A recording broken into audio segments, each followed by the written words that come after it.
Okay, we'll keep it a little bit shorter tonight, so we go straight into the questions in the room. Anyone? Yeah. Andy, congratulations. You've obviously achieved quite a bit in your career with Davis Cup and Grand Slam titles. How proud are you of this phase of your career, given obviously there was a point where you thought it was all over, the fact that you're still able to perform at the level you have over the last couple of weeks? Yeah, I mean, there's been certainly parts of it since I started playing again that I've been yeah, really pleased with, and there's been other parts where I feel like I could have done better.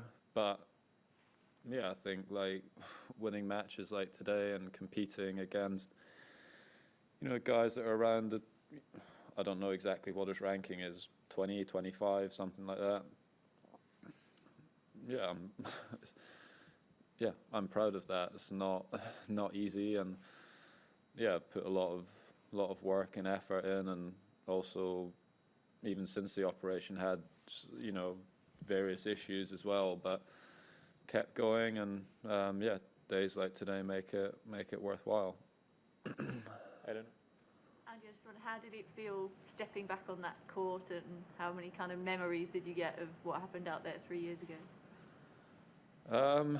I mean, I would like to say that there was loads, but that wasn't the case. I mean, I practiced on it a couple of times when I was here. Well, basically when I arrived in Australia, I practiced on it a couple of times, and I just it felt like it always felt on that court. I like playing on it. There's always a brilliant atmosphere on there. And yeah, I don't think much about what happened 3 years ago. I know you'd probably like me to say something different, but that's the truth. Ben? Don? Anyone else? Neil? Andy, there were a lot of great rallies in that match, but you recall in his second service game, he framed that second serve. Have you ever seen anything like that before? Yeah, I did the same thing on that court once as well myself. So mine was on a first serve though. Did he do it on a first serve as well? I don't know. I can't remember, but I have seen it, and it seems to happen here a little bit more often when it's slightly overcast. But the sun is kind of, it can be really tricky to see. It's very, very bright, and it's not always that easy to see out there when it's like that. But yeah, I did the same thing myself once when I was playing Feli Lopez on that court. Okay. Any thoughts on your next opponent, Taro? I think you played him in the Davis Cup years ago. Taro Daniel, I actually didn't know who I was playing, but yeah, I think I played him once in Davis Cup, and he's always kind of has been around sort of the top 100, and qualifying at slams, and he's a solid player, moves very well, no big weaknesses in his game. And yeah, I think he qualified here anyway, but yeah, be a good test for me to see how I can sort of back up the performance of today. Last two in the room, Tumaini and then Catherine. Andy, you obviously were moving really well today. I'm curious, like over the past 3 years, at what point did you kind of realize that you would be able to kind of continue to move as well as you are right now? Well, again, I probably around when I played the tournaments in Asia at the end of 2019,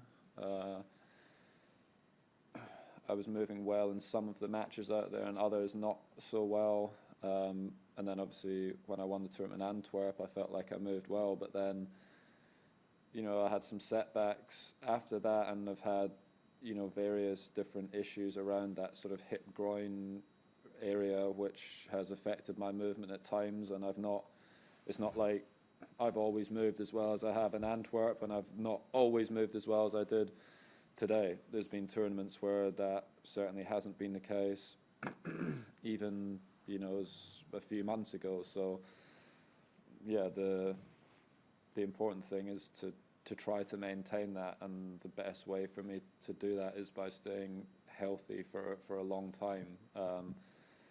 It's not as easy for those things just to come back as quickly as they used to when I was younger. So if I miss like a period of time without playing or training, it takes a little bit longer. That's only the room. Great atmosphere out there today. There was a lot of noise that I think sounded like booing. I don't actually think it was booing. I think it might have been some sort of Cristiano Ronaldo reference. But did it sound like booing to you? What was your thought process on it at the time? Initially, I thought it was because there was some people booing during my practice yesterday. I've no idea what for, but yeah. So originally, that's what I thought it was. But then, yeah, like after a few times, I was like, no, they're doing that. I think it's like Sue or something, what Ronaldo does when he scores. And yeah, it was incredibly irritating. But yeah, I think that's what they were doing. And we'll take an online question. Rob Moore, The Sun, your question to Andy, please. Andy, congratulations. You've not had a straight set win at a Grand Slam since your hip surgery. They always seem to be roller coasters. Is there a part of you that just wants to win straight sets and just win normally and not go 4 hours and 5 sets at this level? Yeah, I mean, obviously that would be ideal. You know, obviously in some of the matches that I played, I mean, I wouldn't expect, even if I was playing at my peak, necessarily to win in straight sets. Like a match like today against someone who's in the 20s in the world, it's always going to be difficult. And then I don't know if it was Tsitsipas or whatever, matches like that. But yeah, obviously it'd be nice to have some quicker ones, and maybe had the chance today to win that 1 in 4. But yeah, didn't get it. But yeah, obviously it'd be nice to win matches slightly quicker. But again, you know, that's where, you know, I've had this discussion with my team and stuff, and we were talking about like trying to, you know, shorten matches and ways to play quicker points and stuff. And it's like, it's difficult to get the balance, because like if right now I'm playing like 20 in the world level tennis, well then, you know, if I'm playing anyone that's sort of in the top 50, those matches are going to be very, very competitive and difficult to win.